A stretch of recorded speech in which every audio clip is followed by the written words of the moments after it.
Welcome to Manga Machinations! This is episode number 502, and this week we're doing a Darfox Dabbles. I'm Dakazu, and with me is Darfox. Hello, I'll be the one who is dabbling. Yes, this week Morgana is out, Seamus is out, so it's just me and Darfox. How's it going, Dar? It's going okay. It's just an excuse for us to hunker down and do some hardcore manga plus digging. The selection for this Darfox Dabbles is kind of a mix between new Weekly Shonen Jump series and Manga Plus series. But yeah, sometimes we do like God, I keep forgetting the name of this format because we don't do it at all anymore. We have like 3 iterations of this. It's new chapter check-in. We would That- just talk about like, hey, a new Chainsaw Man or whatever. We Mhm. don't really do that too much anymore. We had we've done like State of Shonen or something like that, where we talked about how just like the magazine is doing and stuff like that. Yeah, and a bunch of shonen manga. Yeah. And then this is Darfox Dabbles, which is kind of just like anything we want. Yeah, mostly like we focus on things that are on the Manga Plus app or the Shonen Jump Plus side of stuff. But yeah, we'll get to that in just a second. Before we get started, though, I want to remind people that if they want to support Manga Machinations, you can buy us a coffee. Head over to ko-fi.com/mangamac, and you can buy us a coffee to support us so we can buy our manga. Darfox, I forgot to tell you to update the coffee page. And I forgot to update the coffee page. Yeah. I was busy this week. I haven't talked to Darfox at all. Yeah. But yeah, our current goal is just buying more manga for the rest of the year. Our previous then- goal was just knocked out the park. Yeah, the Land of the Lustrous retrospective has been funded by Philip, so it's all set. I always forget at the top of the show to mention that we're streaming this recording live on youtube.com/MangamackTV, our YouTube channel. Live on Live. YouTube. Chris from Canada is in chat. Hi, Chris. Yo, Chris, what's up? Darfox is now on cam, so yeah, if people haven't checked out the YouTube channel to see Darfox and his fine selection of shirts, Random shirts, yeah. you should check it out. He now has a Char. He has a red Zaku, the Crimson Zaku, on top of his desktop computer now. And the matching red colors. Soon I'm actually going to have an actual display case right behind me where I will be able to display various things. So the visual of the YouTube will change. Also, today is one of the rare days I'm having my hair down. Hold on, I'm going to turn around on camera. Gotta show off those luscious locks, huh? Yeah. This is not quality audio. No, just imagine the most amazing hair you have ever seen in your life. No, it's not. It's not It sounds like Darfox is joking, but Darfox legitimately has very luxurious hair. People should check it out. Morgana has said many times that she is very jealous of Darfox's hair. A Neptic. Did she say jealous? She also has curly hair like I do, so I think. But she doesn't have your curly hair. No. I won't have my curly hair for long because I definitely will start balding. So that's why I decided to start growing out my hair randomly in my mid to late 30s. I've never had long hair in my life, but I do now. We'll see how long it lasts. I'm surprised you're dealing with it because I had longer hair in my life as well, and like it's too hot. Yeah, it can get hot, but honestly, just tying it up is enough for me to like chill out. So, yeah, it's definitely annoying. It's definitely makes showering a lot longer. It adds 20 minutes to my shower time because I have to like wash it and condition it. It's a thing. It's interesting what women deal with and more because it's not like I put up makeup or anything like that. Uh, it's just other people and how much you know prep and hygiene they have to do. Mm-hmm. Chris from Canada in chat is saying he saw a bald spot. I don't know if I saw that, and I don't know why he No. decided to call you out in chat like that. That's was just rude, was in there a my bald opinion. spot? No, you could really tell. So this is gonna come out on stream. So if you really want to see this on, you need to tune into Manga Mac TV. You might be able to tell like thinning in the top of my hair. I think you have a. Do you have a scar on your head? Like here. Because it looks like it's a scar line on the back, on the left side of your head, top left. Top left. My, not that I know of. Not that I know of, but maybe I do have a scar. Again, But this is not quality podcast content at all. but it is quality video content. So make sure you check out Manga Mac TV. Yes, of course. But yeah. Um, Cliff is here too. What's up, Cliff? Wow, we have a whole padre of Uh-huh. people here tonight. Yeah, Yeah. thanks for joining us. We're about to talk about some new Weekly Shonen Jump titles, some Manga Plus titles, and we're gonna get right into that. So when we do Dark Fox Dabbles, know what you've been reading, know any kind of preamble stuff, we go right into it. But let me just talk about next week first. So next week, Seamus and Morgana will be back, and yeah, we want to celebrate that by doing a triple dip. Both Seamus and Morgana have been excited because the new omnibus collection of Innocent is out. And also, hashtag DRCL Volume 2 is out as well, so this triple dip is going to be very Shinichi Sakamoto heavy. We'll throw in Chainsaw Man, the chapters for Volume 17 in there for good mix. The official Volume 17 of Chainsaw Man is not out, so we'll just be reading the chapters that are available on the Shonen Jump app or the Manga Plus app. And the chapters for Volume 17 will be chapters 144 to 153. So yeah, next week, Triple Dip, Shinichi Sakamoto's Innocent Omnibus Collection 2, hashtag DRCL Midnight Children Volume 2, and the chapters for Chainsaw Man Volume 17 by Tatsuki Fujimoto. Cliff is getting antsy in our chat over the Shonen Jump stuff, so yeah. We're not even going to take a break, we're going to go right into our Dark Fox Dabbles. Okay, so for this Dark Fox Dabbles, we have a selection of 3 new titles that are available in Weekly Shonen Jump magazine. And then I picked 3 titles that are newer on the Manga Plus, which is, again, based on the website or the app Shonen Jump Plus. On the Western side is known as Manga Plus.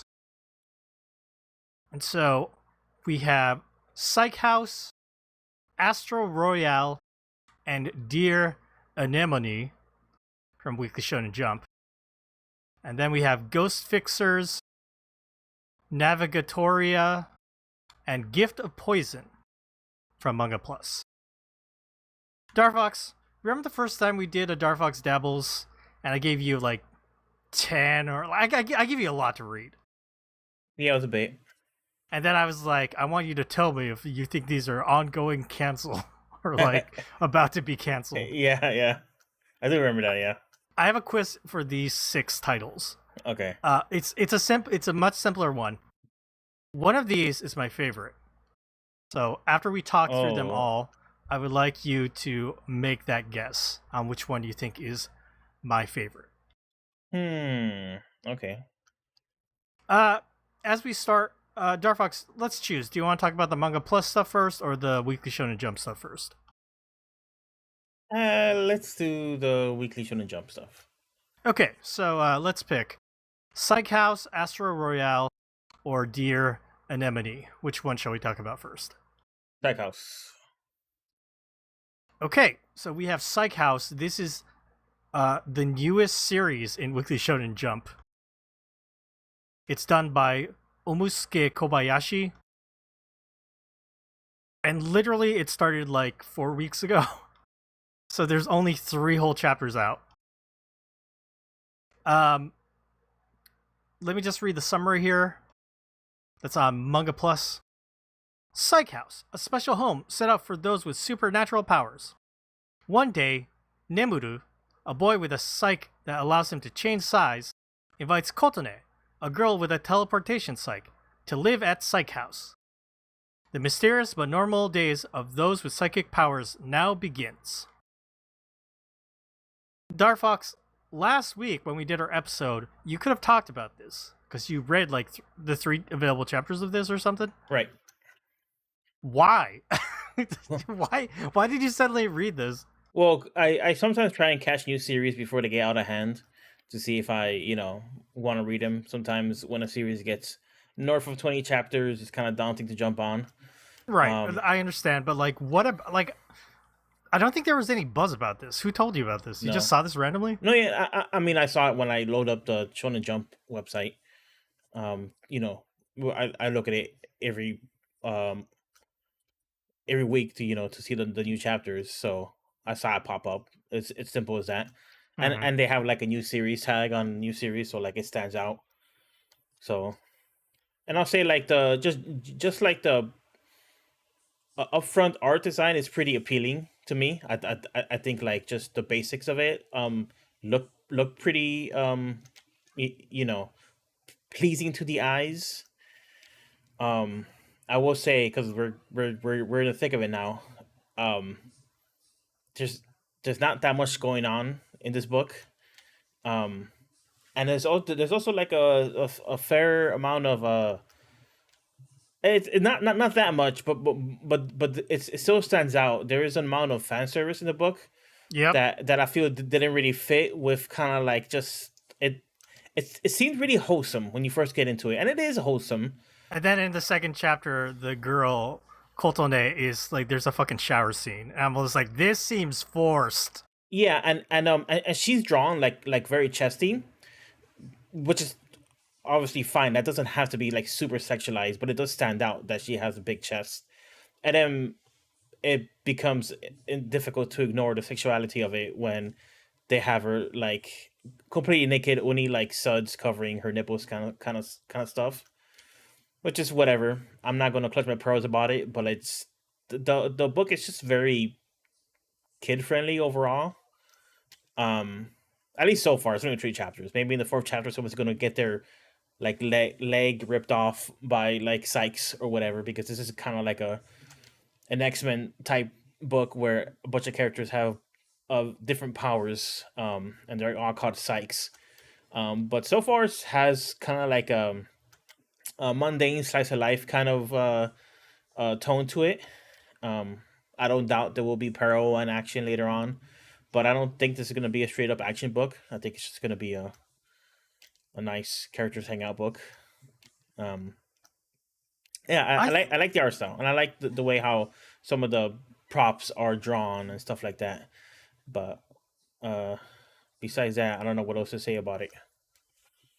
I kind of disagree with you. I don't think it'll make a turn for a battle manga, because if it like, just based on these 3 chapters that are available right now, it, like you said, it's a very like mundane slice of life kind of relaxed attitude. So maybe a little bit more comedy in that aspect. Yeah, I don't think like evil like built psych users show up and they start battling, I'm going to be very kind of shocked. I don't think it will be a common thing, but I think it will happen occasionally. Like maybe they'll run into a mischief maker, or like Yes. someone's using their powers for like, okay, I could see that more. Like, yeah, like everything you said, totally agree with. This manga is by Omusuke Kobayashi, and it's their very first manga. And I will think say that shows. I have seen worse debuts. Yes. So I think they have talent, and I think there's something about the art design that sometimes reminds me of like old school manga. The character design And there was a couple shots where the faces were like drawn on the side that was very unique and different looking. It kind of reminds me of who's the manga that does Cyber 009? And like Oh, Shotaro Ishinomori. Yeah. it kind of has a little bit of like the profile shots and the 3/4 shots they draw kind of reminds me of that era of manga. That might just be me, but like I said, initially it is appealing to me, at least visually. Everything else is just kind of okay or whatever about it. That's interesting that you say that because I think the character designs and that art style is fine, but like I feel the inexperience from like the panel layout, some of like how the story is laid out, the really forced, shower scene at the end of chapter 2. Like that does not really appeal to me. And so like in general my thoughts about this manga was after reading the first chapter and second chapter I was thinking I don't think this will garner enough popularity. There's not enough here to possibly make it appeal to the Weekly Shonen Jump audience. Unless they put in more of them shower scenes, you know what I mean? I'm gonna get them clicks up. Well, in chapter 3 they introduced the other the mind reader, Kyoko. Yes. And she's kind of like that hot mess, hot babe character, like archetype, where she's She like, looks like her hair design, like the way she has like a strand of hair like running down like the oh center yeah, of her face. it's like a is weird loop. kind of ass. It's kind of bad. It's kind of unique. Also, I just realized on the last page of chapter 3, it's on the wrong side. Oof. And you can tell that this is a digitally drawn manga. There were specific panels in the first chapter where it's like you copy pasted this and then just drew another layer of the characters, which is fine. But like seeing like a flipped face means they drew it one way and they flipped it the other way or something. Yeah. I'm not going to continue to read this story. This is going to join the couple titles in Weekly Shonen Jump that I kind of like don't read. This will be the last time we've ever speak of this. We are burying this manga forever. I told you at the beginning I would have you like guess which one was my favorite. Is this your favorite manga? Maybe I should have you guess now. Because oh, you're right. If like Psych House was my actually favorite, I'm like saying all these things like I'm not gonna read anymore. But it's my favorite. Got you. That will be wild. Yeah. Yeah, we got some comments from Chris in the chat saying they can see the editor pushing for fan service. Yeah, I totally agree. That's probably the case. Very possible. We don't know, but it's very possible. Okay, so try and guess now. Okay, so I have them all pulled up. Astro Royale by Ken Wakui. I don't think this is gonna be it. Dear Anemone. Okay. Rin Matsui. I don't think this is gonna be it. Although the art is very, very good in this. Ghost Fixers by Yasuki Tanaka. This one was kind of generic, but kind of fun. But I don't think this will be it. Oh, okay. Boy. So, to my mind, it has to be between Navigatoria by Waka Oshishi or Gift of Poison by Dodotan. I think it has to be Navigatoria. This is really weird. I feel like I'm totally wrong. But like I feel like Gift of Poison, spoilers, is kind of like a fucking Flowers of Evil knockoff. And I don't think your favorite would be a Flowers of Evil knockoff. And Navigatoria, again, we're jumping ahead, but Navigatoria has probably the roughest art here. And the premise at first I thought was kind of weird and lame, but I read ahead with almost all of these, I read at least 3 chapters for all of these, so I have a Oh, relatively good for you. I'm proud of yeah, you. I have a really good feel for most of these. And Navigatoria was one of the most interesting ones where I wanted to know more about the characters. So, am I right? Isn't Navigatoria? You are correct. Woo! Damn, I got it. Now You there know, is extra context for our own connection to Navigatoria, right? Because this is the one for the oh, million tag. Is it not? no, it's not. Which is the one for the million tag? We read that one before. Be in motion. Hold on. No. Hold on. Hold on. Let me blur this.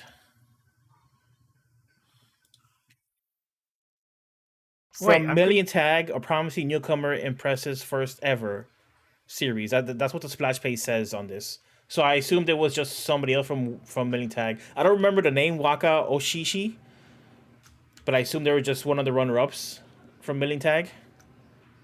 Or was there a second season of wait, Million Tag that what? we missed? Did we miss Hold this? on. Hold on. I gotta look this up right now. Yeah, I couldn't tell just from the art style who from Million Tag it was. It's definitely not like the girl who draws the Babe manga with the zipper stuff. L- Live research happening right now, folks. Hold on. Neptic read a few chapters of Dear Anemone and I had the same thoughts that it drew me in with the great art, but generic plot kind of bored me. Yes, it. Oh, this is the girl who Okay, this is the girl who they did the battling salesman manga and she cried because she really wanted to try Oh, and her okay. editor was like really like heartful and was like it was my, This is misinformation. she is the one that's kind of like she came in sold as like the prodigy, like the one that had like all the awards and stuff, and she kept losing. Is that her? Yes. Okay, that makes sense because I do feel like there is something to this manga with just the characterizations of the characters and their motivations that work really well. I thought her art was better though. I don't know, like is that harsh to say? Kind of?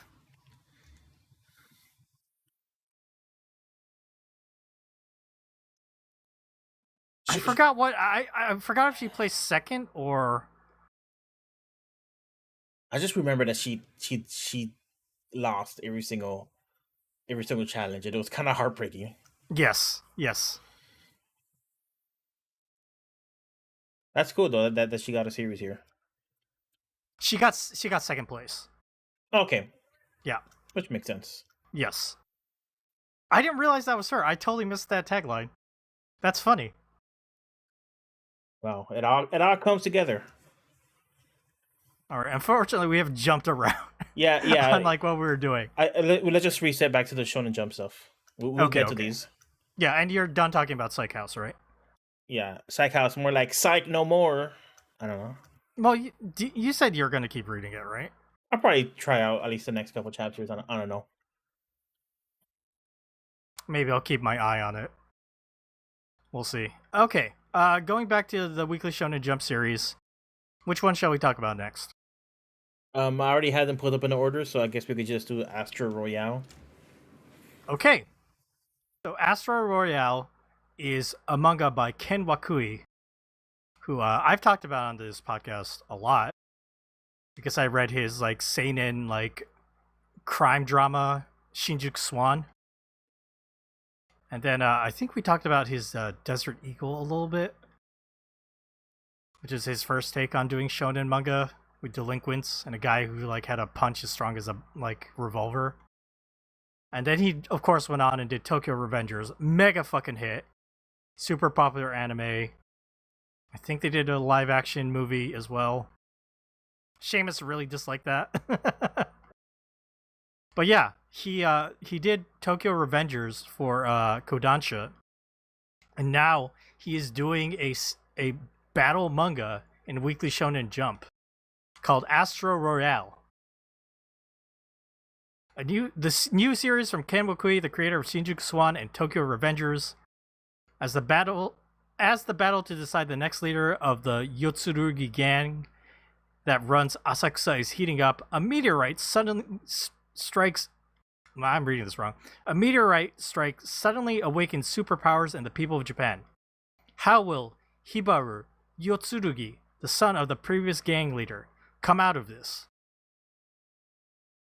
Dar, give me your honest thoughts on Ken Wakui drawing a shonen battle manga for Weekly Shonen Jump.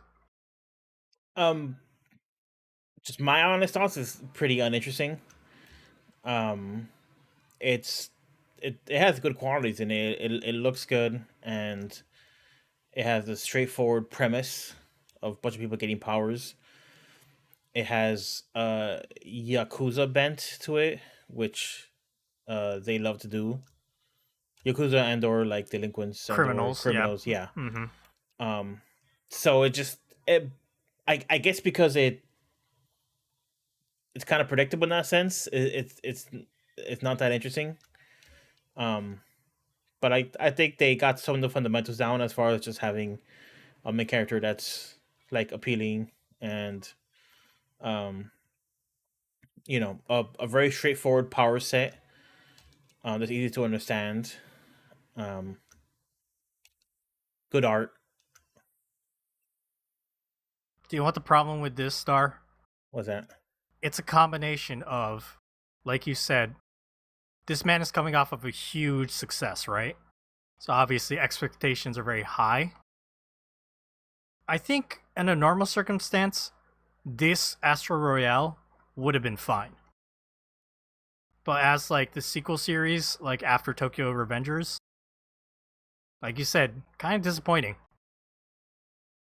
And even Yeah. if like the characters look good and the art is good and the powers are easy to understand, it's not flashy enough.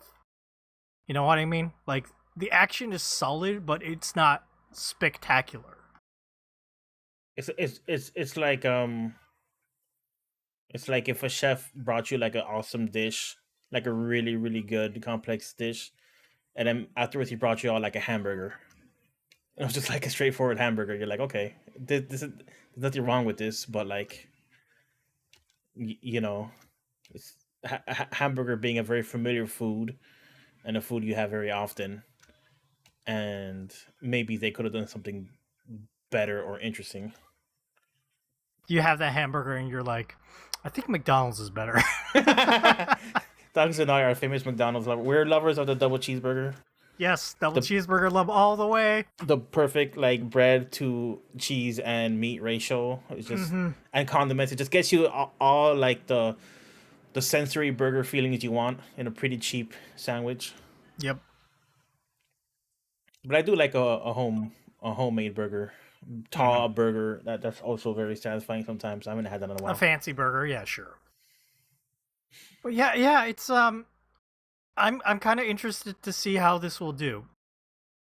I think it's fairly popular, and Ken Wakui is like the thing. Like people think he's like good at drawing is like maybe action, but it's honestly it's the human drama. He's always been good at drawing human drama since the days of Shinjuku Swan. And like the bro rants of the delinquents in Tokyo Revengers, he was great at that. They're trying to recreate that with like the multiple adopted sons of this Yakuza family trying to, butt heads and get into fights. All with the additive of like powers to fit Shonen Jump. But unfortunately, I feel like this is gonna get cancelled. I don't think this is gonna sell well. And, people say whatever about Weekly Shonen Jump series, or Weekly Shonen Jump in general being a meat grinder for artists grinding through new series super fast.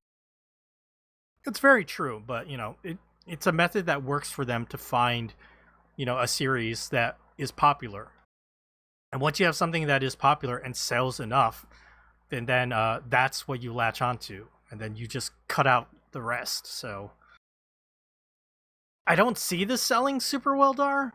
So we'll have to see. Everything usually says like in the first when the first chapter of something, when the first volume of something comes out, and how well the sales do there, that kind of like basically affects like whether you're gonna rise to the mid tier or whether you're gonna be on the chopping block for the upcoming like rotation of like series. Yeah, there's an interesting choice in what they did with like the powers. All the powers look the same in the sense that it's like almost like a shell or segmented tattoo um On a body part, on yeah. on a body part, right? So they all have the same like visual identity, which thinking about art, like like the same theming, it's kind of smart, and also could be interesting to see how they can keep it keep it fresh if they could come up with different designs that really stand out from each other.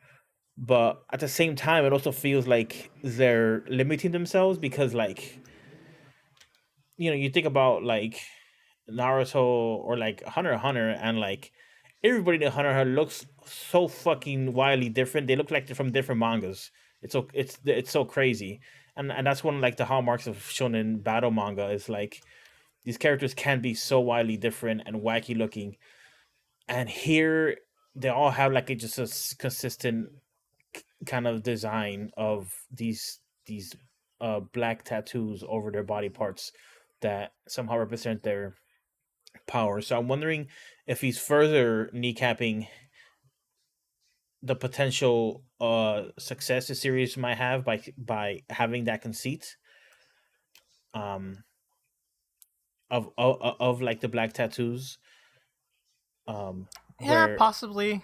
like maybe the designs won't stand out that much. I mean, even if you think of like a um what's the really popular one, Demon Slayer. Like Demon Slayer, like technically it's all people with swords and katanas, but they have such widely different designs with the textiles and stuff. Hmm. It really pops. This one doesn't pop in that same way, and I think character design is a big thing that kind of draws people in. Yeah. I like the character design in this, but it's not as But it's like flashy. I said, it's not flashy Yeah, enough. At least not for the Weekly Shonen Jump like readership. And like his the main character's Hibaru's power is my fist is a bullet and he punches really hard.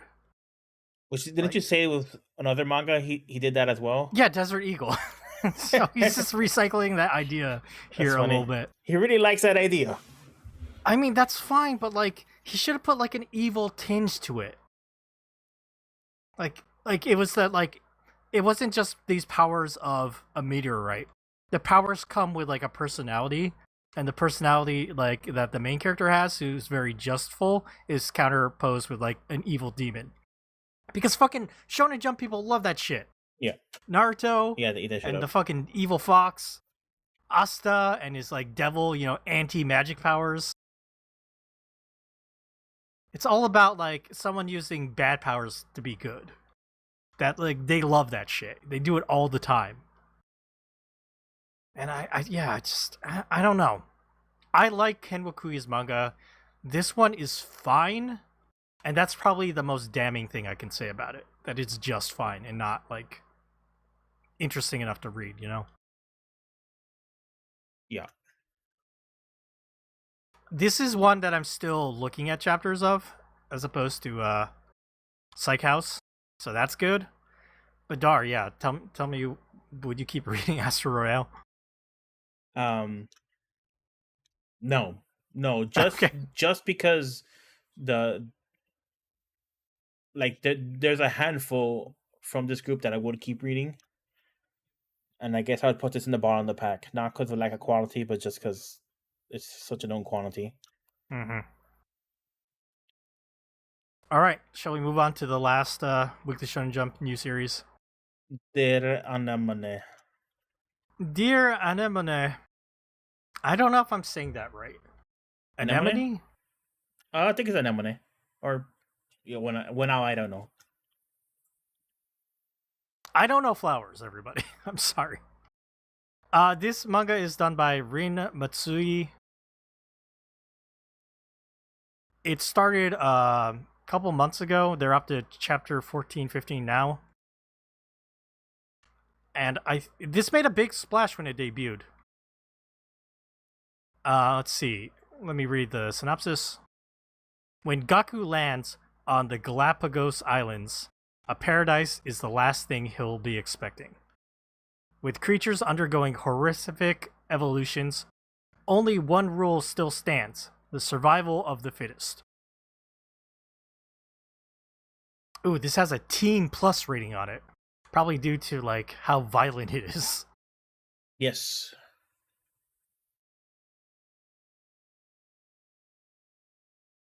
Dark Fox, what did you think about this manga? It had some buzz when it debuted. I completely missed the buzz when it debuted. Um, I think this manga, famously on Manga Machinations, everybody knows this, famous Manga Mac lore. So when we read Parasite, one of the things I talked about that I was pleasantly surprised that Parasite was mostly a character drama tackling, And not a drama about like killing other parasites like exactly, yeah, fucking... it was tackling themes of humanity and kind of like a young adults, a young teenagers puberty and their identity and stuff like that. It was thematically sound and interesting. And I said, and my first initial was like, oh, it's Shinichi, I think that was the character's name. Yeah. Shinichi gonna become like a traveling parasite hunter, traveling like the Japan countryside, coming across parasites and finding them. I could already tell this Dear Anemone is exactly that. Like, it's the first few pages make it seem like a horror book, but then it clearly becomes like a violent action book in the first couple chapters. Um, I am 100% down for like this weird plant woman who hates who like hates everybody but herself, having her heart melted by this human and there being like a weird plant human romance.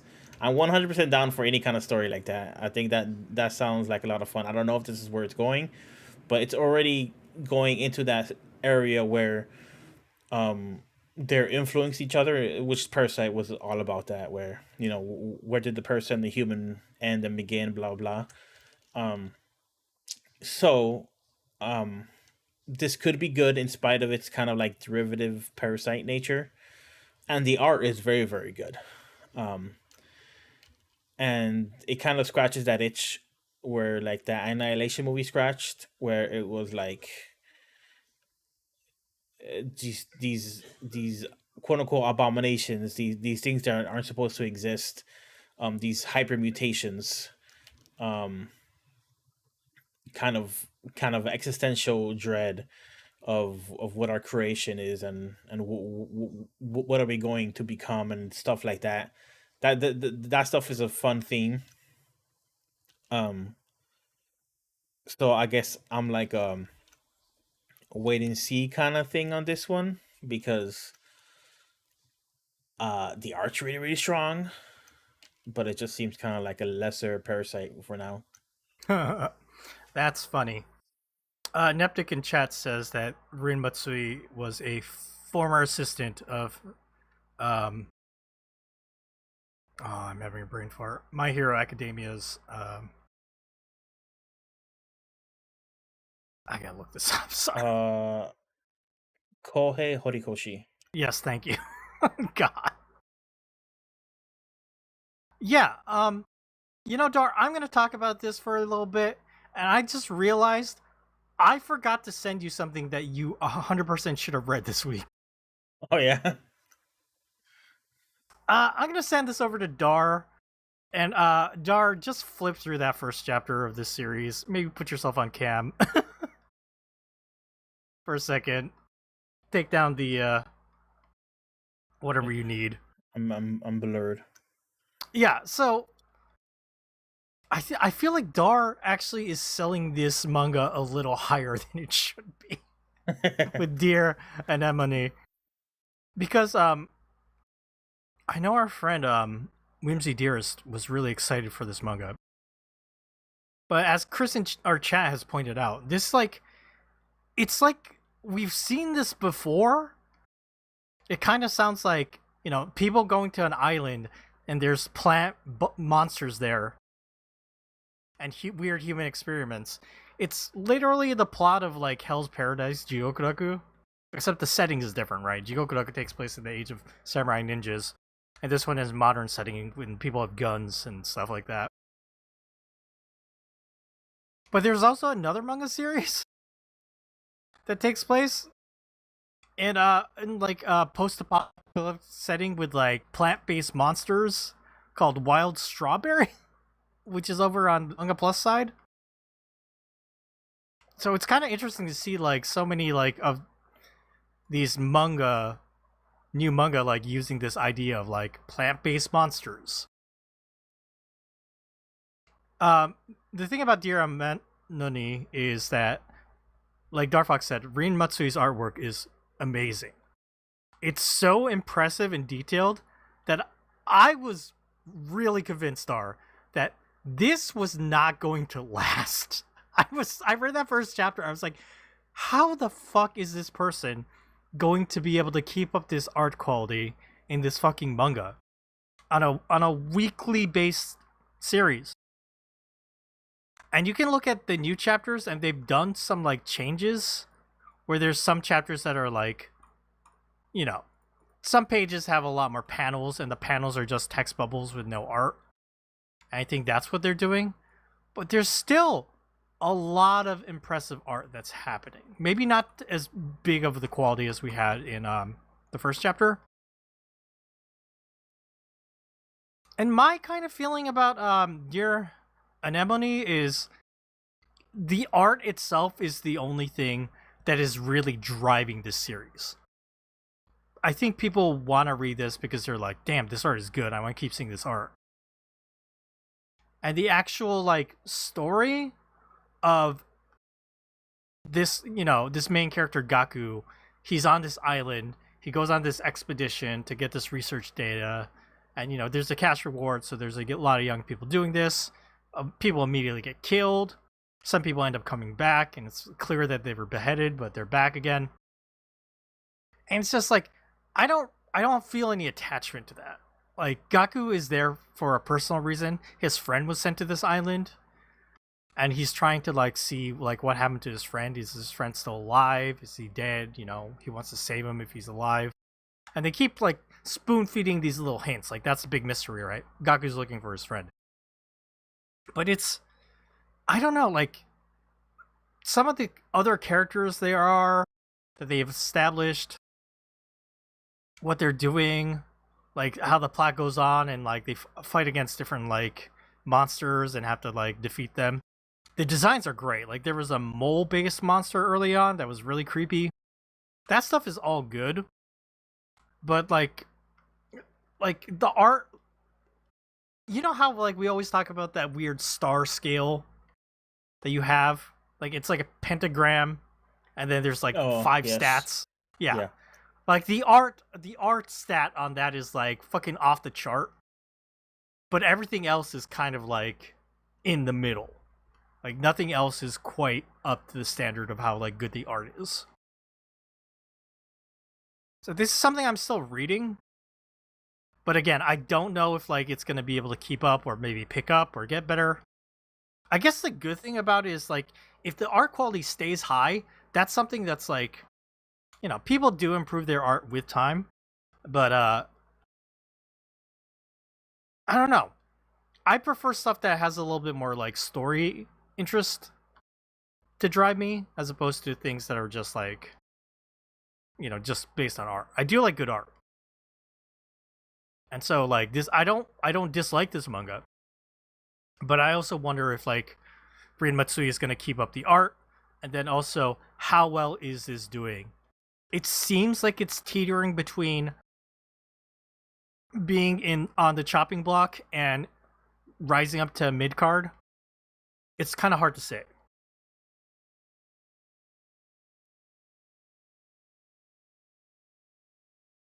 Yeah, Neptic wrote a comment here in our chat saying they read a few chapters and the art drew them in, but the generic plot kind of bored him.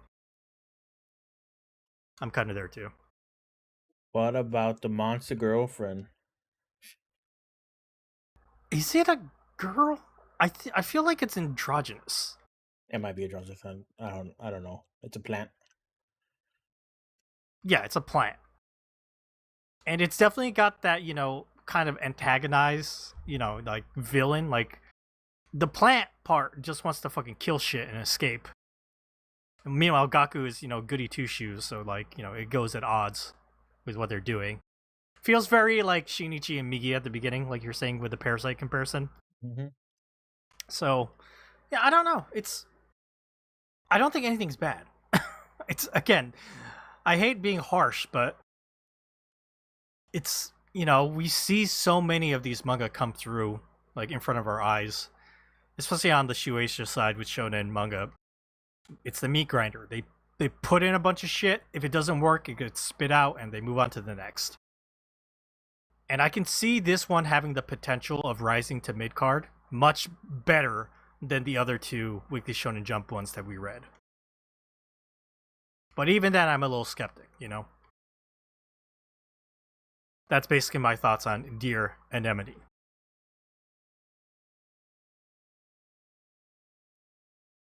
Dart, I assume you got to skim through what I sent you. So, yeah, I read through the first chapter. Thank you, I appreciate that. I should have sent that to you. I played Mahjong with Chris on like last Monday, and I was telling him, oh yeah, I should definitely have him read this one. I totally forgot when I sent you my list.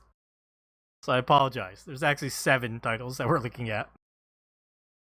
But yeah, anything else to say about Dear Anemone? No.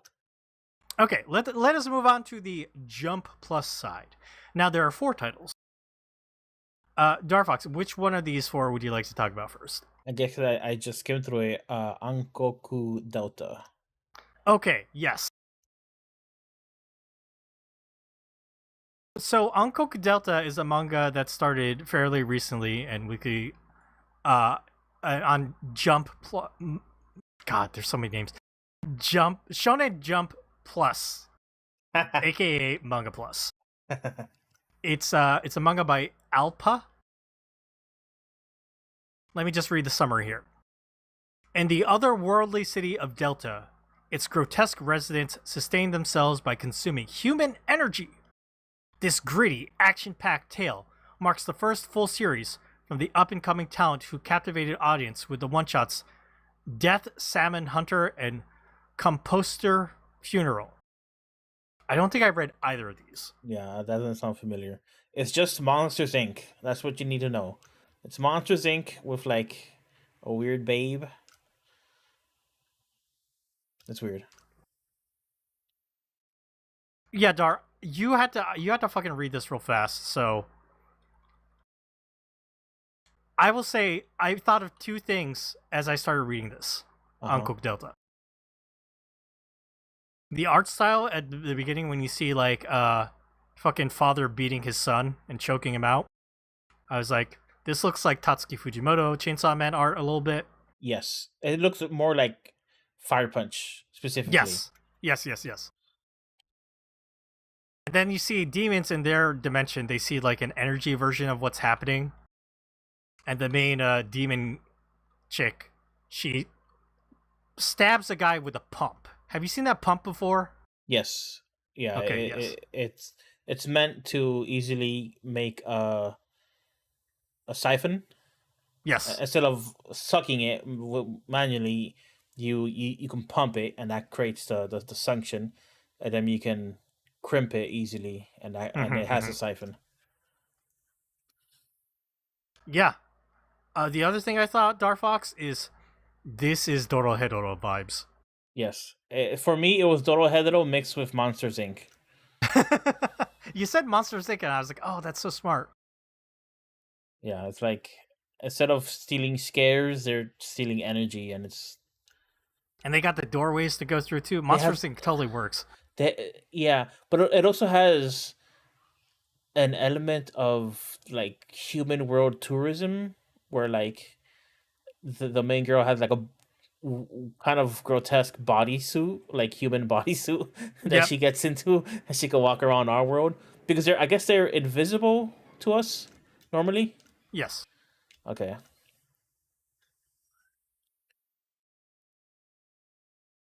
Yeah, it was kind of hard to comprehend when I skimmed through it, but I made you read that in like less than 5 minutes. I went back and forth for a little bit, like, okay, I see what's happening. I think, Yeah, weird, very weird, but kind of intriguing.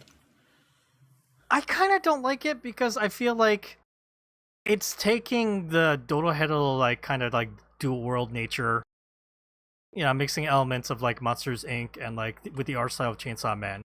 But it's set up to, how Dorohedoro is so fucking weird. You're just like, oh shit, this is weird. I want to read it. This feels like a little bit more dumbed down for Yes, like for a younger audience.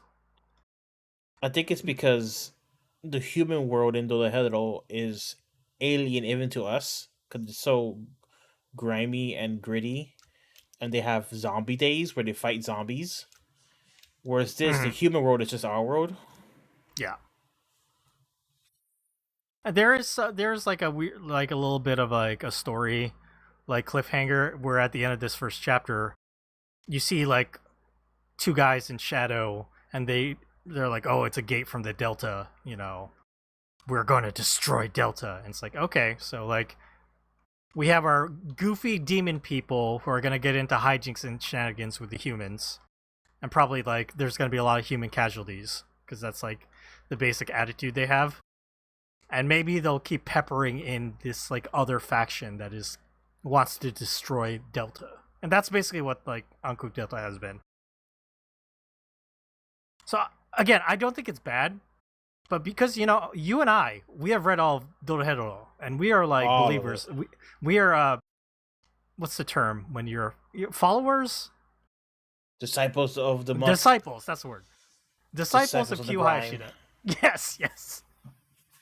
Because we are disciples of Q Hayashida, this yeah, this feels a little shallow to me. I don't think it's bad.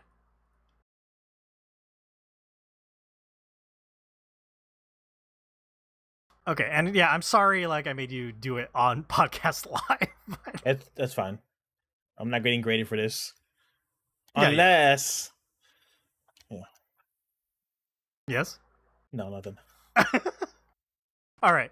So yeah, I want to quickly touch about that because like I wanted you to at least take a look at it as something that is very close to both Dorohedoro and the immediate art style of like this is Fire Punch a little bit with the human designs. Chris gives it an A minus. Chris I likes know it he's more giving than us. you an A minus. Oh, me. Oh, oh, thank you. Why not A plus though? I mean, come on. Gotta leave room for improvement, Dar. Yeah, that's true. I don't want to top out too early. All right, let's move on to the other three that you actually like had your time to read, so we can like process those and talk. Yes.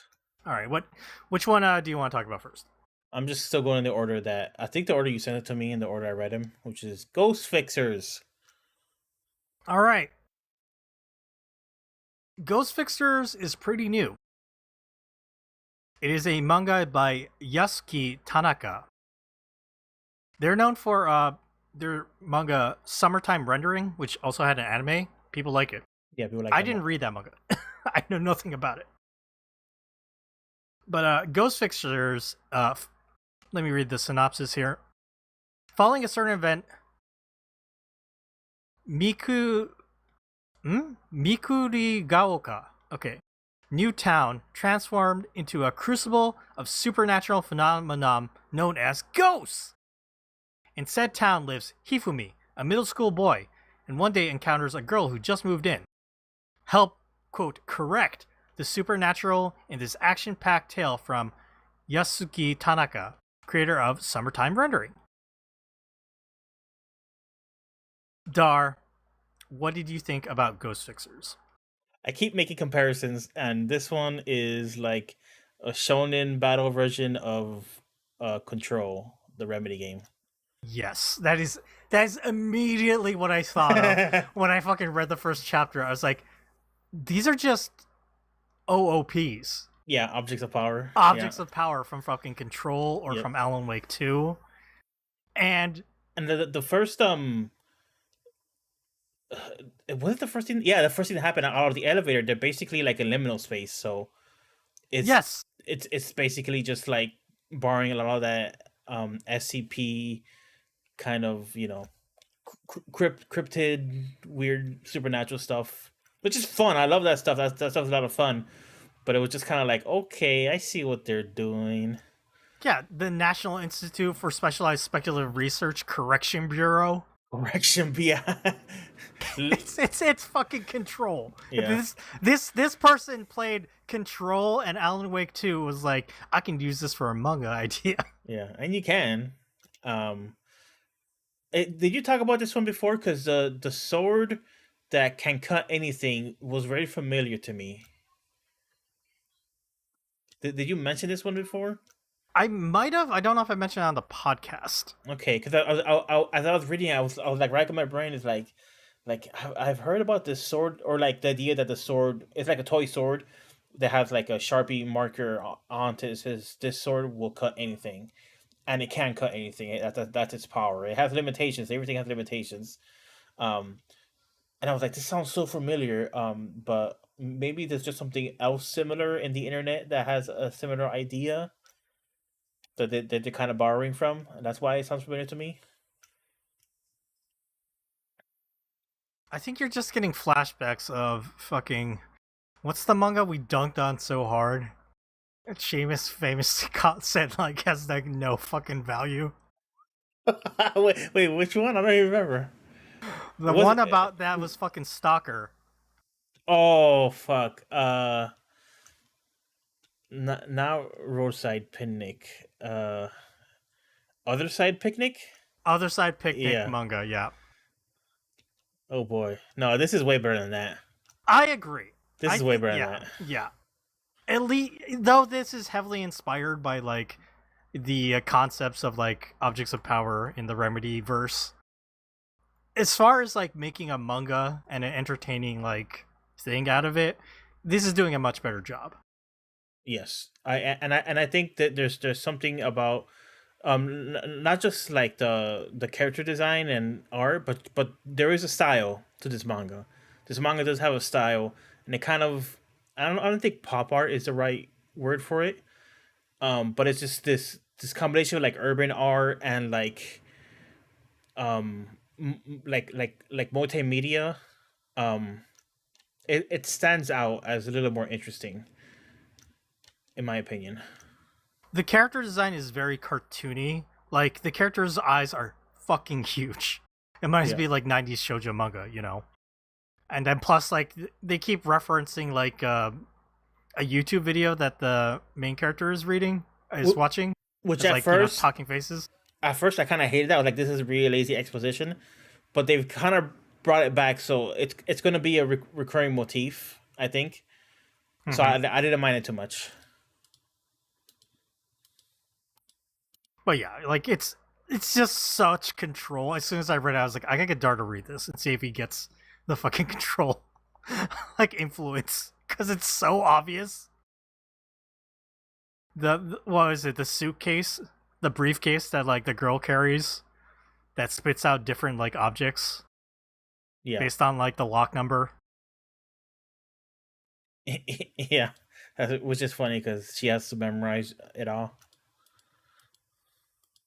I took a little like in the English like chapter. They said she pulled an entire machine gun from inside of it. I was like, that's a Thompson submachine gun. Let's be specific, people. Yeah, I don't know why they didn't just call it Tommy gun. I don't know.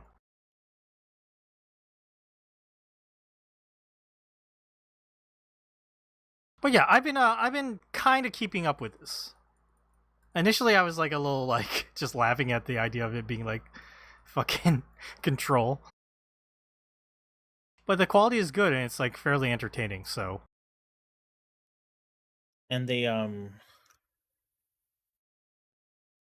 they do kind of expand the fiction a little bit, and they kind of explain that all the control agents have like they actually have two abilities. Um, and the sword thing is actually like the guy's sub ability. mhm. Are we told that the girl's other ability or not yet? I thought it was the briefcase.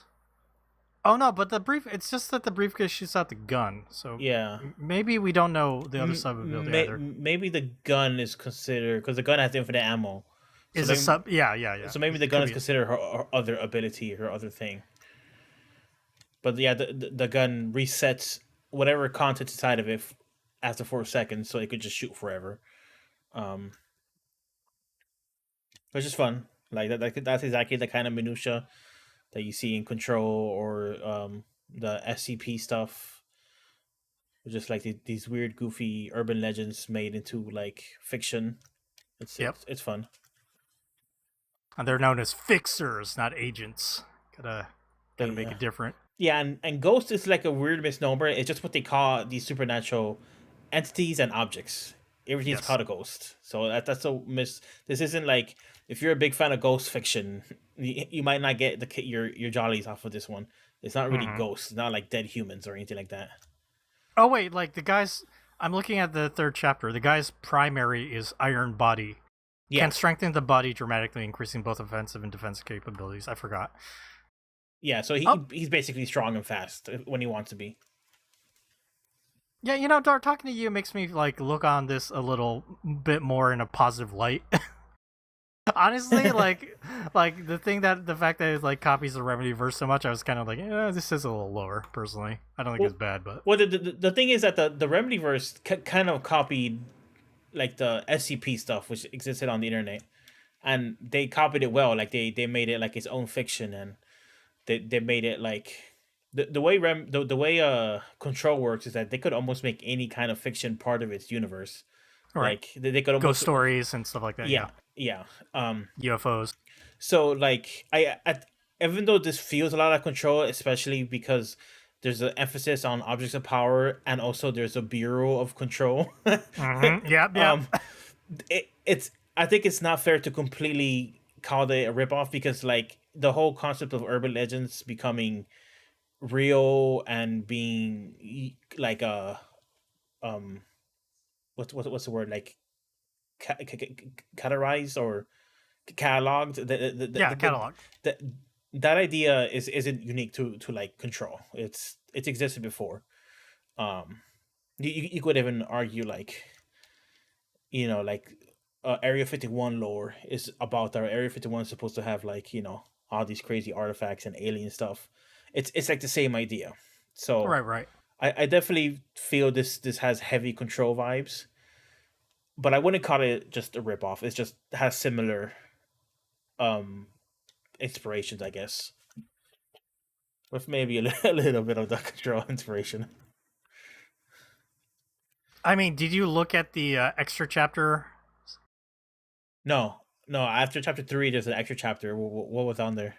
It reads like a dossier file you find in Control. Oh, really? They do the redactings? It's got like it redacted like black bars over like certain things. That's so funny. All right, I'll take it back. You guys are ripoffs. But yeah, would you keep reading Ghost Fixers? Yeah, I kind of like it. Very nice. All right, what's next? Next is new series Navigatoria. My favorite, We're in it now, folks. Navigatoria by Waka Oshi-ishi.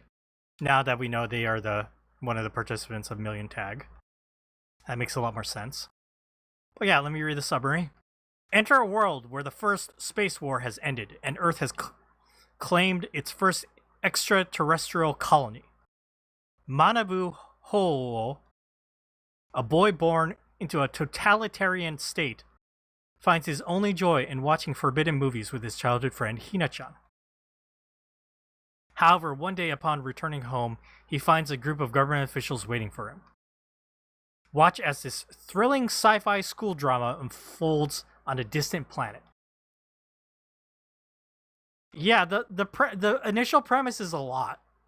There's a lot of fucking weird shit to this. Like, essentially, this is a school drama about how Manabu enters a program to become like they're looking for like the ultimate like dictator ruler, and he's competing against all his other classmates.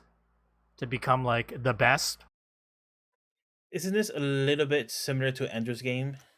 I never read the book, but isn't it about like children learning strategy so they can become like space general people? I thought that was the idea. It's similar in the sense that they're all competing, but they aren't. I don't know if they're actually like doing it for. I guess they do some military strategy stuff, but yeah, Manabu is the son of like the current president. I feel like his country is supposed to be something like North Korea coded. You know, limited on entertainment, limited on what you can enjoy and like Yes. represent yourself. And like at the end of the first chapter, he's like, "I will become a dictator." But he's not becoming a dictator because he wants to be evil. He wants to become a dictator so he can overthrow all the rules and fix his, you know, his country to be better. And like the title, if you win this, you will become the Navigatoria, the ultimate ruler for the Earth's army. Dar, did you read past the first chapter? Yeah, I read to let's see. Okay, so you met Navi. Yeah, I read chapter 2 to chapter 3. Okay. And I wanted to read more, but I saw at this point I was running out of time, and I had to get the gift of poison. Okay, so yeah, I think the introduction of Navi and the fact that she's like a different, she's not human, she's a Demethalian, and like Manabu's like ultimate rival because she's incredibly smart and she immediately starts topping like all the tests. And he kind of has a ways to go too. It's not like he's like lockstep with her. He has a lot of work to do just to get to like the higher ranks.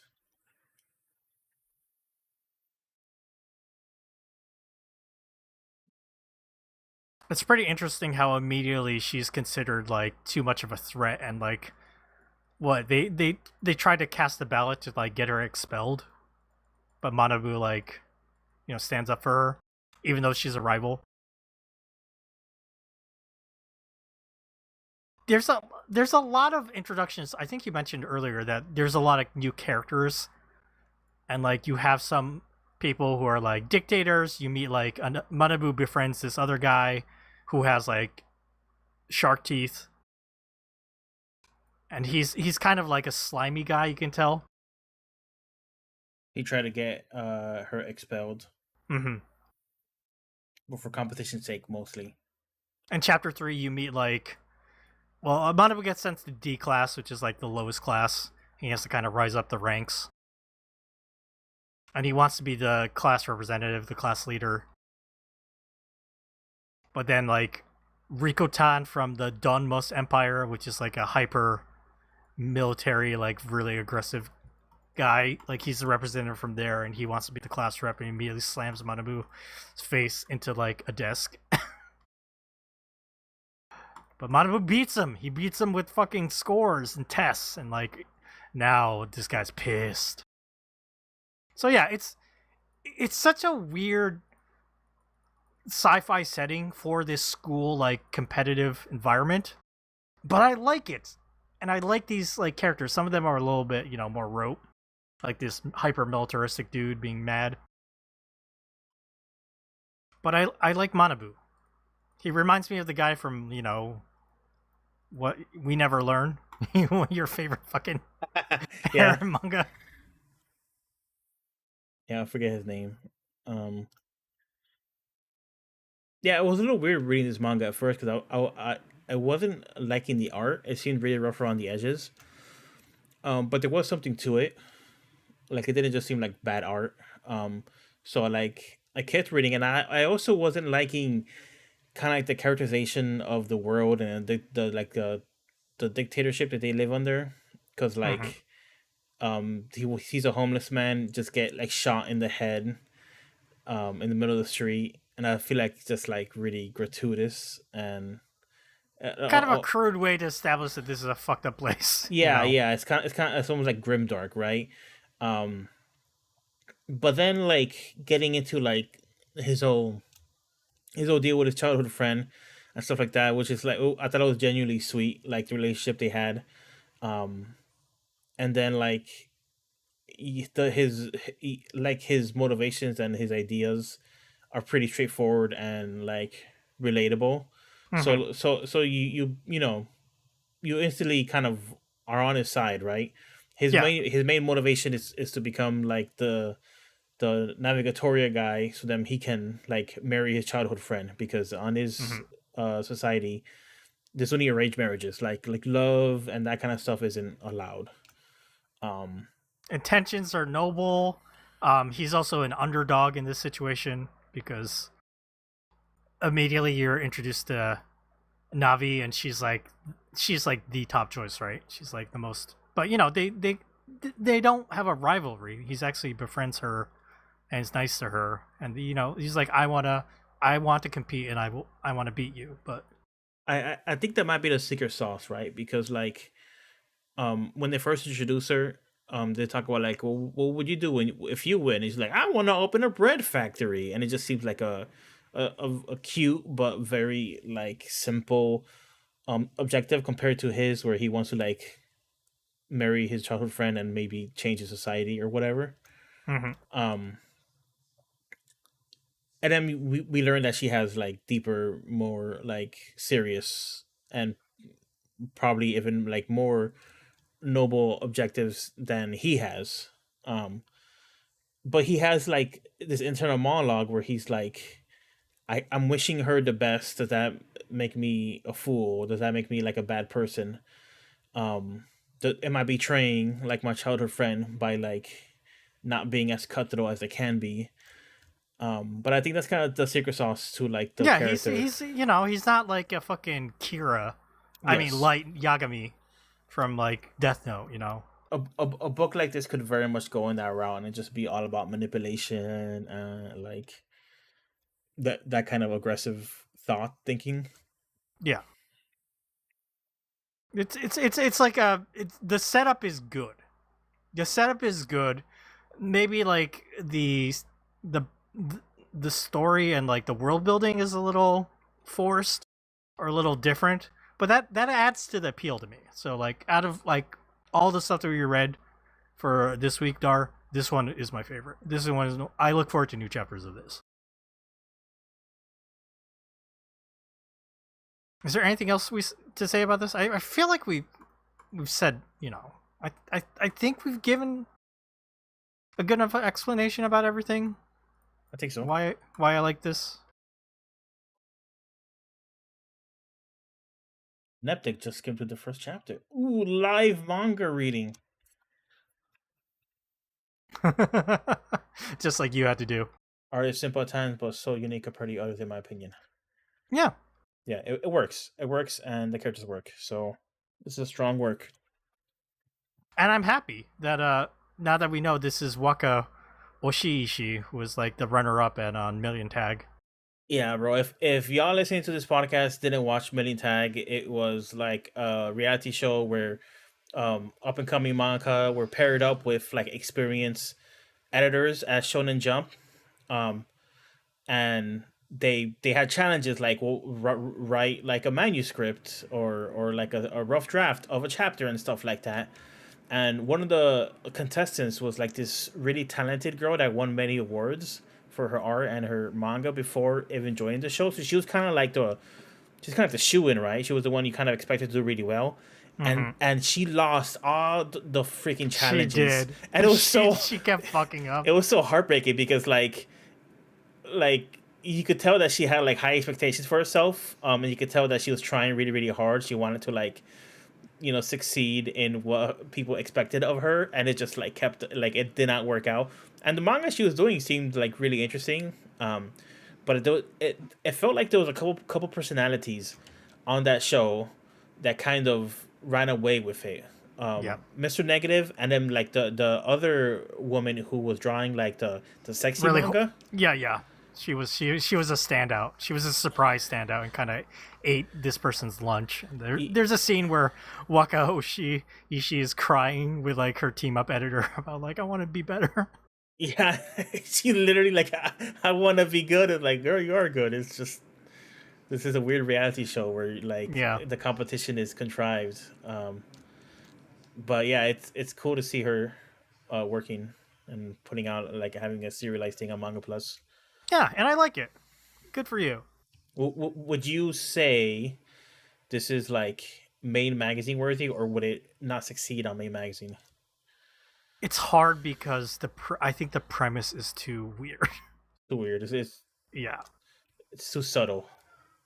I don't know if it's too subtle. I feel like the dictatorship and everything, and then like you said, the art isn't like quite, up to that level. I think all the ideas are here, and I think this manga is good, but it probably like lacks, like, I don't know. I don't fucking know. I'm not a Shonen Jump editorial, Dar. They make weird decisions sometimes that I don't agree with, but at least for me, Navigatoria is something that's interesting enough that I want to keep reading, and I hope it does well. I think it has the potential to do well. I will say this: I think this is way fucking better than Beat Emotion, which is by Mr. Negative, who won Million Tag. Yeah, Beat Emotion is kind of boring, and I hate to say that about like a new coming artist, but Yeah, it's gotten a little better, but yeah, and they're supposed to make a Netflix anime out of that shit. I was like, Jesus, that's included in the deal. Did you remember? Yeah, I forgot about that. Fuck Holy me. shit, dude. I think that's why Beat Emotion is the way it is, because I feel like that dude, left to his own devices, would not have made Beat Emotion. I think that is heavily influenced by all the money The that's committee, yeah. yes. It is what it is. Let's move on to our final manga, Dar, since we've been going for a while. Ba-da-da-na, ba-da-da-na-na, ba-da-da-na, the final manga. Gift of Poison. By Dodotan. We just did like an anime preview. You know, like how some anime, like when they read out the title, or multiple characters read out the title at the same time. Gift of Poison. Chikai. Yeah, Gift of Poison by Dodotan. Fairly new series over on Shonen Jump Plus, aka Manga Plus. The main character is Gift Hisono.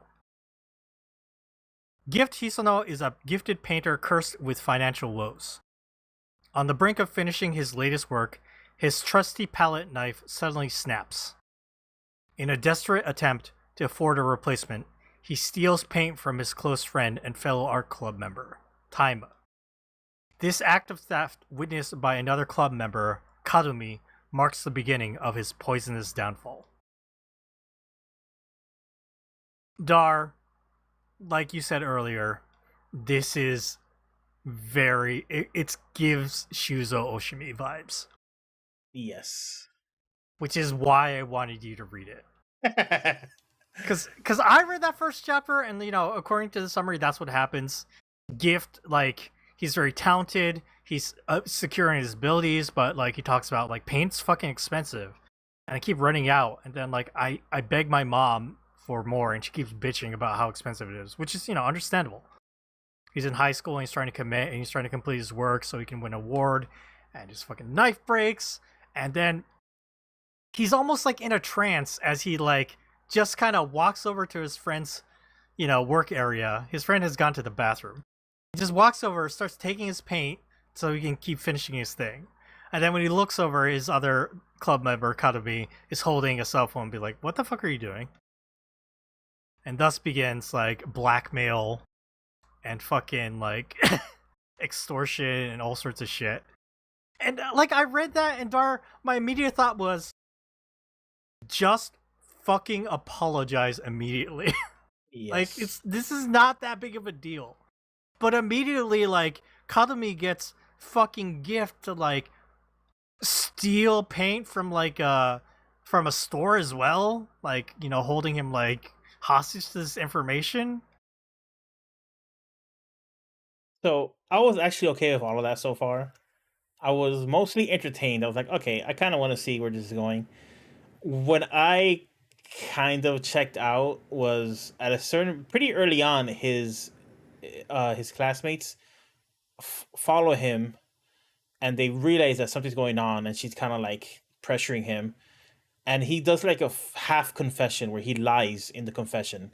He says this all started when he shoplifted from a store, and that's Yeah, not true. he doesn't mention that he stole from his friend Taima because And he's he talking to and he Taima. doesn't mention that the reason he asked one of the people out helping him out, which is his girlfriend now, he asked her because he was coerced by her to like because she's blackmailing him, but she's mostly just teasing him and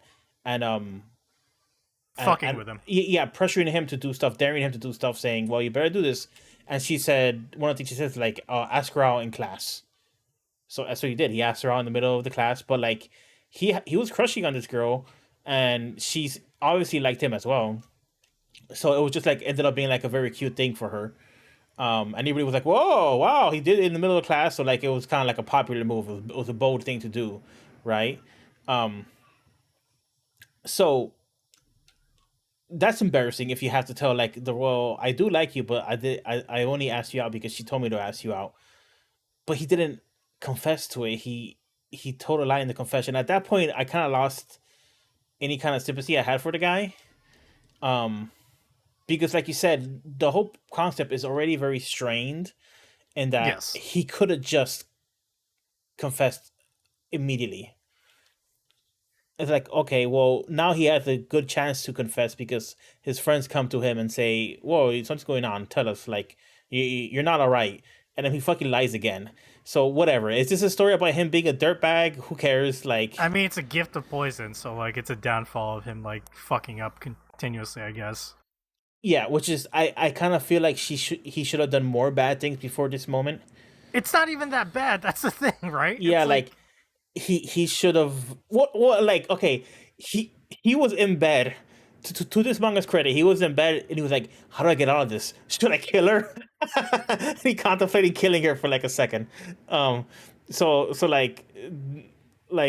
this guy has like darkness in him. So I don't know. Well, I'm kind of interested to know where it goes. um did you how much of this did you read? Because i there's like 9 read chapters. I read up to chapter 7, so I'm missing 2 chapters. Okay, do you mind if I tell you what happened? Yeah, just go ahead.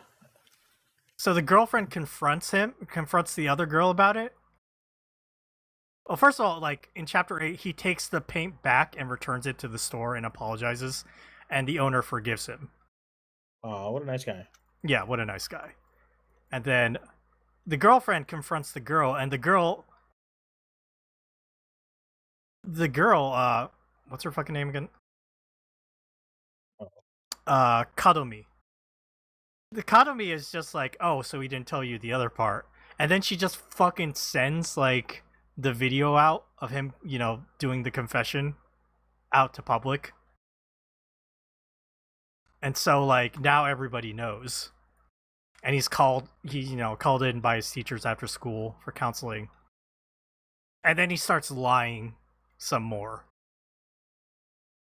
Like he's twisting the truth again, saying, I didn't steal the paint from my friend. He keeps denying that. But he does say like I stole shoplifted from the art store, and Bro, I took the video myself because I don't have money and like I just didn't care anymore. And he's crying and he's like weaving this bigger lie. that's so stupid, bro. That's so stupid. Why? Okay, she already like he called her bluff essentially, and she fucking sent out the video of his confession. He knows that she's gonna send out the video of him stealing the other art supplies. Well, he's admitting to that right now. Like I No, don't no, know. no. Like it. Yeah. Have he admitted to stealing from his friend? No, he's still denying that. Okay, but she has video evidence of him stealing from his friend. So why would he deny that? Yeah, I He's don't as good as cooked. He's as good as cooked. Why? I guess that's my problem. Is like I can see this story of like this guy did something wrong and then like it just gets twisted and he just keeps fucking up and doing bad stuff. But his logic and reasoning for doing this seems so forced. You know, I don't necessarily buy his reasoning and like why he's doing some of this stuff without like it's when you're doing bad things and you're reading a story about a bad person, you at least want it to make sense, and it seems like it doesn't make sense in a lot of ways. Okay, in Flowers of Evil, the main character, whatever the fuck his name was, I forget. He fucking stole somebody's like panties, his somebody's like gym shorts. That is like some degenerate ass shit. Yes. And that character was also stupid, but I could understand why he was so fucked up about it. This man stole some pastels or some shit. I don't know what the fuck he stole. He stole like He used paint without asking. He yeah. didn't like I would even count that as stealing. But it's made into this whole thing like, oh, like the final page of the first chapter is the wave of toxicity like came over me. It's like this fucking blue jellyfish. That's beautifully drawn. The art in this is pretty good. Dogs. Like, I don't know if you know this, but Japan is a culture steeped in honor. Okay, and no, if so, it's a fucking country steeped in fucking cruelty, okay? Oh, like you like the blame. You fucked this up, so you take the blame for this. It's like, yeah, I guess maybe it makes better sense in Japanese cultural context, but fuck. Like, it's strange credibility. This is going too far, but I almost want to say it's bad, and it's almost so bad it's good because I want to know what happens next. This is ongoing, right? that's definitely not how they wanted to sell this. This is ongoing, right? It's still going. Yeah, it's still ongoing. They just Okay. put out chapter 9 this week. Chapter 9, Chapter 10 coming up. Yeah, Flowers of Evil is fucked up, and I understand why people don't like it, but I kind of like it because it's really uncomfortable and weird, and the two main characters, ship worm girl and and wet noodle guy, like they start to affect each other, and they kind of get in this weird toxic relationship, right? Yeah. There's a weird twisted kinship in them. That might make this manga more interesting. I don't know if that's where that's going, but It doesn't seem like that.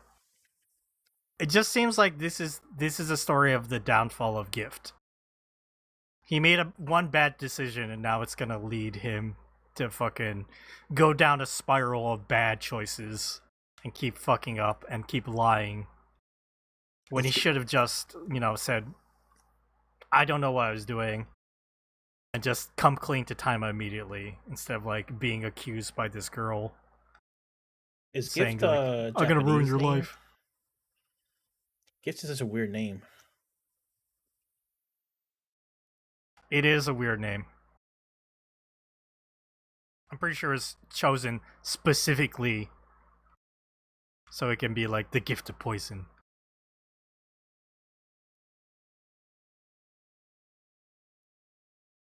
Gift's hair is fucking weird too. Look at that fucking guy with this weird like 6 strands of hair that like go across his face. Yeah, Oh boy. I like the teacher. I like the details in the girl's hair. Mm-hmm. You can see like the braids and where the strands are leading. I think that's a uncommon amount of detail.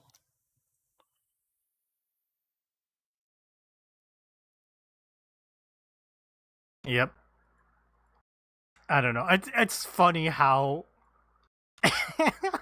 I figured you would have a reaction to this, and like you would see like the connection between this and Shizuo Oshimi like stuff.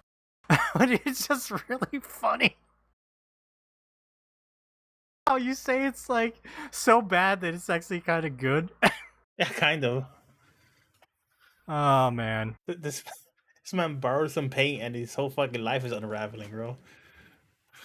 Katami has convinced him that like it's the worst crime ever imaginable. It must just be different perspectives and upbringing, because like I grew up, and when I was in elementary school, some of my peers were shoplifting and stealing T-shirts from stores and shit like that.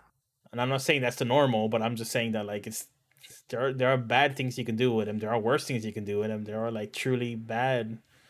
It's kind of crazy.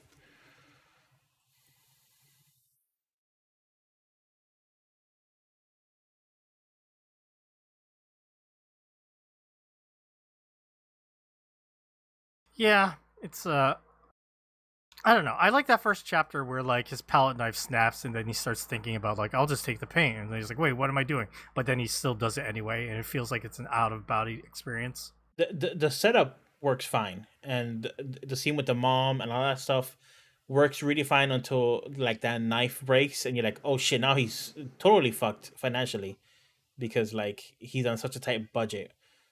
That stuff was well handled, in my opinion. Mm-hmm. It's just blacksmith stuff or blackmail stuff that's just a little He bit goofy. literally could have just been like, I'm gonna tell Taima about it later, and she's like, that's stealing. He's like, I'm gonna tell him. He won't care. Like it's so funny how like this is all built up and like he's like, oh, I'm doing something guilty. Is like it didn't have to be that way. It's like what the fuck. Yeah. So you want to keep reading Gift of Poison to see like this Yes, fucking like shit absolutely. show, the shit show of Gift. That's funny. Well, there you go, Dar. We covered 7 different manga for your Darfox Dabbles. Is Gift of Poison your favorite? Let's talk about your favorite. Let's talk about your best No, choice. Let's rank these. no. Let's rank these manga. I ranked them. Damn, that's a lot of manga to rank.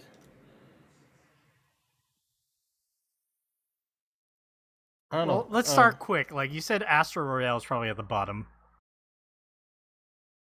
Yeah, I had to. I couldn't even think what Astro Royale was. I was like, which one's Astro Royale? Yeah, yeah, That forgettable. yeah. That one's on the bottom. Um, Probably followed by Psycho House. Psycho House is I like some of it, but it's pretty uninteresting. Okay, Um, okay. Deer Anemone, um, kind of interesting, really good art, whatever. Um, what am I missing? Ghost Fixers, Ghost Navigatoria. Ghost Fist Navigatoria. Am I counting Anko Delta? No, Ankoku Delta? forget that because I just had you speed read it. You didn't get a real like proper thing. Yeah, I guess that is. Ooh, actually, this is hard. Okay, so Ghost Fixers probably comes behind Navigatoria, Okay. but okay, I kind of good conscious put. I kind of good conscious put. Oh, Gift of Poison at the Oh, top. but I can sense, I can feel like you're burning it intent to like know what happens next in Gift of Poison though. You want to know what's gonna happen next, so you can Man, be like, what the fuck? it's just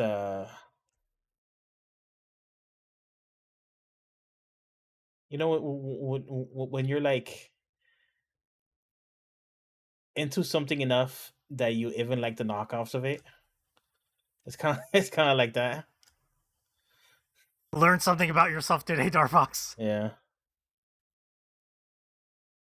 I mean, at least with Gift of Poison, you want to find out what happens, so that's better than Astro Royale and Psych House for sure. Actually, no, you said you keep reading Psych House, so Yeah, I'll probably try a few more chapters of Psychos.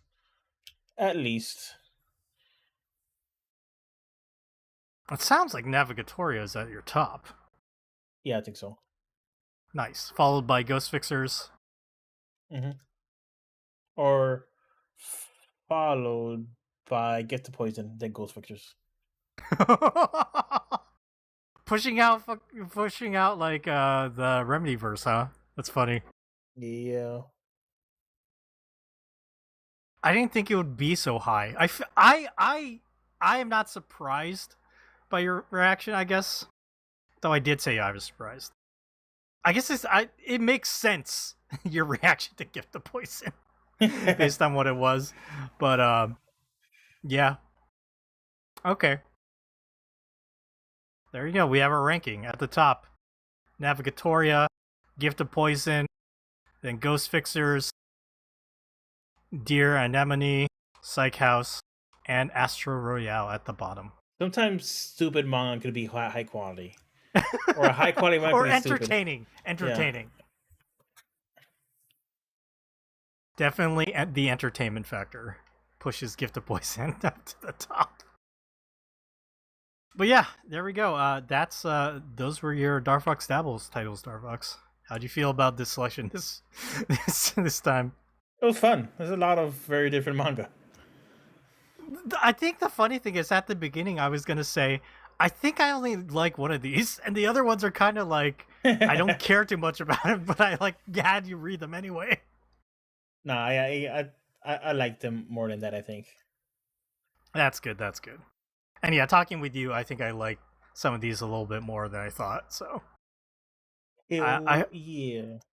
I hope people enjoyed our little ramblings on these 7 different manga. And yeah, let's go ahead and end the podcast now. Thank you to Dark Fox for joining me this week. If you enjoyed Manga Machinations, you can review us, rate us, subscribe to us, Apple Podcast, Spotify, wherever else you can find us.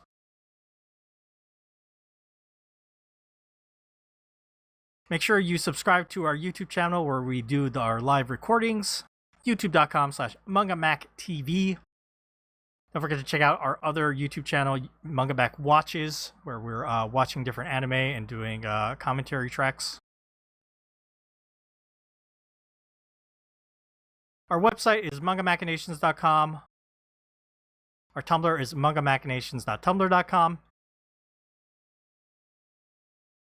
If you want to support us, you can buy us a coffee. Head over to ko-fi.com/mangamac.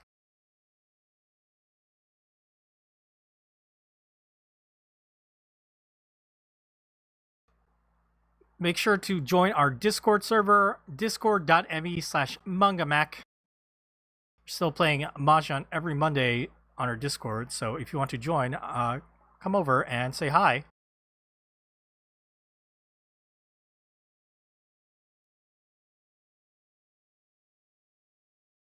Our email is mangamachinations@gmail.com.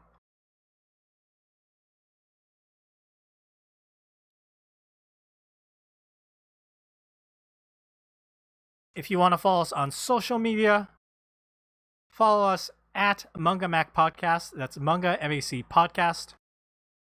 That's for Instagram, Twitter, Blue Sky, all the other social media. If you want to follow my personal social media, follow me at Doxu, and you can follow Darfox at Darfox8. All right, everyone. Thank you so much for joining us. Bye bye.